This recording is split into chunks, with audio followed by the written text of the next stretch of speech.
দেশের shopping mall ও কসমেটিক্সের দোকানে গেলেই চোখে পড়ে সারি সারি বিদেশি পণ্য।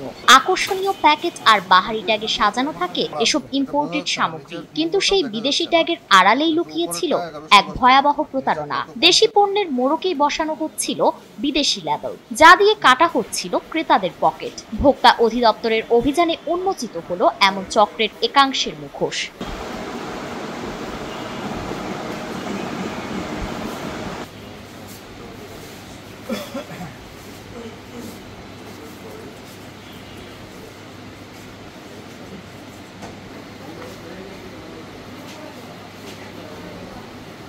এবার ভেজাল কারবারের হদিস মিলল টাঙ্গাইল শহরের সাত্তার শপিং মলে। অভিযানের সময় বিক্রেতারা প্রথমে নানা যুক্তি দেখানোর চেষ্টা করেন। কেউ দাবি করেন তাদের দোকানের মালিক সরাসরি দুবাই থেকে পণ্য এনেছেন, আবার কেউ বলেন আমরা তো শুধু ইম্পোর্টারের কাছ থেকে কিনেছি। কিন্তু তদন্তে বেরিয়ে আসে যে সবই দেশি পণ্য, আর বিদেশি ট্যাগ শুধু প্রতারণার ফাঁদ।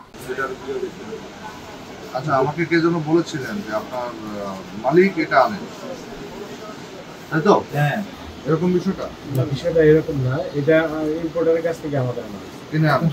কোন ইম্পোর্টারে দিয়ে দিবে না, স্টিকার দিবে না। তাহলে যে পণ্যগুলো আমরা ইয়ে করতেছি, আপনি প্রত্যেকটা কার কাছ থেকে কিনেছেন 1 থেকে 2 ঘন্টা সময় দেবো, এর মধ্যে আপনারা সব পেয়ে যাবেন। 10 বছরের যাত্রা তো কেবলই শুরু। একসাথে গ্রো করার এই জার্নি চলুক আগামীতেও। পাঠাও 10 years of growing with you।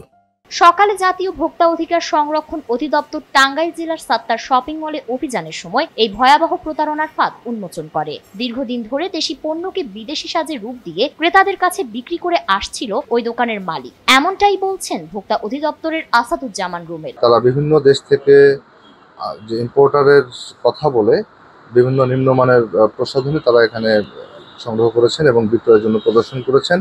আমরা সেগুলো পেয়েছি। তারা আরও যেটা করেছেন যে এখানে তারা নিজেরা প্রাইস গান দিয়ে বিভিন্ন জায়গা থেকে আনা কসমেটিক্সের উপরে তারা এমআরপি নির্ধারণ করেছে নিজেরাই, যেটা তারা আইনত করতে পারেন না। অভিযান শেষে সহকারী পরিচালক আসাদুজ্জামান রুমেল জানান, সাত্তার শপিং মলে ভেজাল ও প্রতারণার অভিযোগে 1 লাখ টাকা জরিমানা করা হয়েছে। নকল বা নিম্নমানের।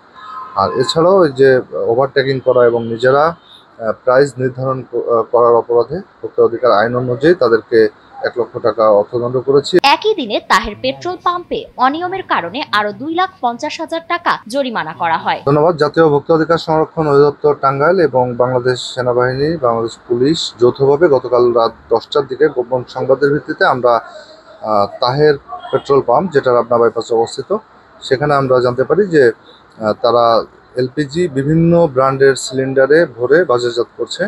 এমন অভিযোগের প্রেক্ষিতে আমরা ইনস্ট্যান্ট সেখানে অভিযান চালিয়েছি এবং আমরা সেই বিষয়গুলো হাতে নাতে পেয়েছি যে তারা বিভিন্ন নামি দামি ব্র্যান্ড, বিশেষ করে যমুনা, বসুন্ধরা, বেক্সিমকোর গ্যাস সিলিন্ডারে তারা এলপিজি ভরে এটা বাজারজাত করে আসছিল দীর্ঘদিন ধরে। আমরা সেই বিষয়টি হাতে নাতে ধরি এবং ভোক্তা অধিকার আইন অনুযায়ী তাদেরকে আমরা 2,50,000 টাকা জরিমানা করেছি। তবে মালিকের কাছে জানতে চাওয়া হলে তিনি দাবি করেন যে ইম্পোর্টার সিল না থাকার কারণে তাদের জরিমানা করা হয়েছে। ইম্পোর্টারের সিলের কারণে ইম্পোর্টার আইডেন্টিফাই করার কারণটা আমাদের কাছে জানতে চাইছে এবং কি আমাদেরকে নির্দেশনা দিয়ে গেছে ইম্পোর্টারের সিল ছাড়া কোনো পণ্য যেন আমরা বিক্রি না করি।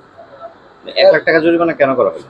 এই কারণেই করা হয়েছে আর কি। এই সময় তিনি আরো বলেন যে তারা কখনো গুণগত মানহীন পণ্য বিক্রি করেননি, ভবিষ্যতেও করবেন না। এই পর্যন্ত আমরা কোনো ভেজাল পণ্য বিক্রি করি নাই, এটা আমাদের দাবি, প্রাণের দাবি।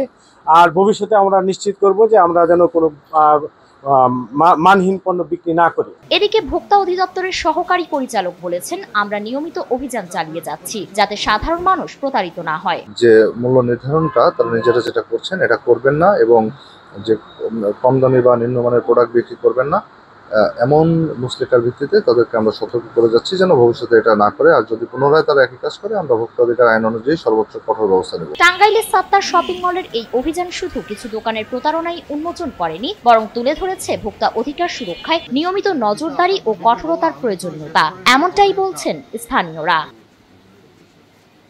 ফারিন রহমান প্রীতি, এনপিবি।